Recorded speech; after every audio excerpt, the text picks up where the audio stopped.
Bienvenue au centre de travaux et de maintenance d'Orchy.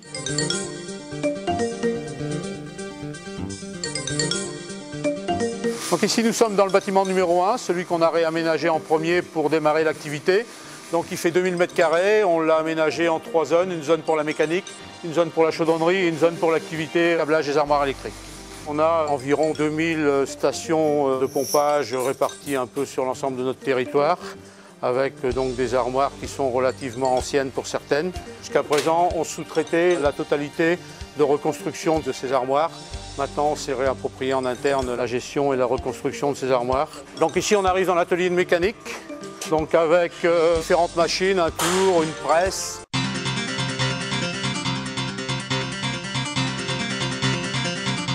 Des postes de travail pour les 2 mécaniciens, avec une desserte par pont roulant et trail électrique.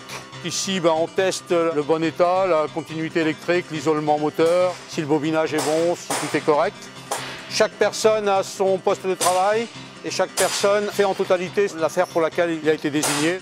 À peu près 50% ici en atelier, 50% sur terrain. Si c'est vraiment des petits organes, là le centre nous le ramène.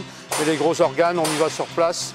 On loue une grue s'il faut, on fait la prestation en totalité. Donc ici on arrive dans l'activité chaudronnerie. Là on reconstruit essentiellement toute l'hydraulique de nos stations. Donc que ce soit des stations de pompage, des stations de refoulement d'assainissement, des garde-corps, des échelles d'accès. Nos installations, on est dans un milieu corrosif avec une présence de traitement d'eau au chlore. Donc avec des éléments corrosifs, on n'utilise exclusivement que de l'inox, alors soit en 304 ou 316.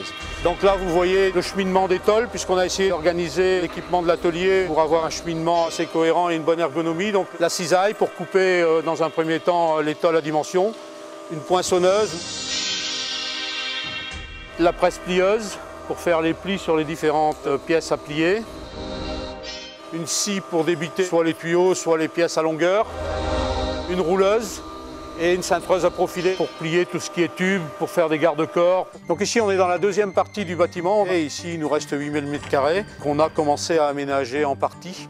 Donc cette partie-ci est aménagée pour tout le matériel nécessaire à la chaudronnerie et l'autre partie pour stocker ce qui arrive des centres en attente de réparation, ce qui retourne de l'atelier en attente de retour dans les centres ou le matériel qui n'est pas réparable mais qu'on garde pour pièces, puisqu'on a aussi cette vocation ici, c'est de centraliser le matériel de secours pour les centres.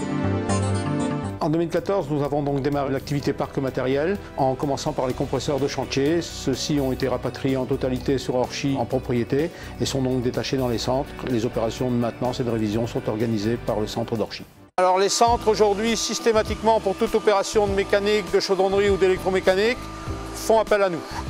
Et si, en fonction de la charge de travail trop importante, il faut sous-traiter, c'est nous qui définissons ce qu'on sous-traite et c'est nous qui décidons de sous-traiter ou de ne pas sous-traiter et ce qu'on sous-traite. On a une idée aussi de création d'un parc de matériel où le suivi, la maintenance, les réparations de ce matériel seraient gérés ici par Orchy. Aujourd'hui, on ne faisait en mécanique que de la maintenance curative. On ne faisait pas du tout de maintenance préventive. Aujourd'hui, on est parti dans une logique de maintenance préventive, d'où la GMAO, avec les fiches constructeurs définir des périodicités de maintenance qu'on ne faisait pas.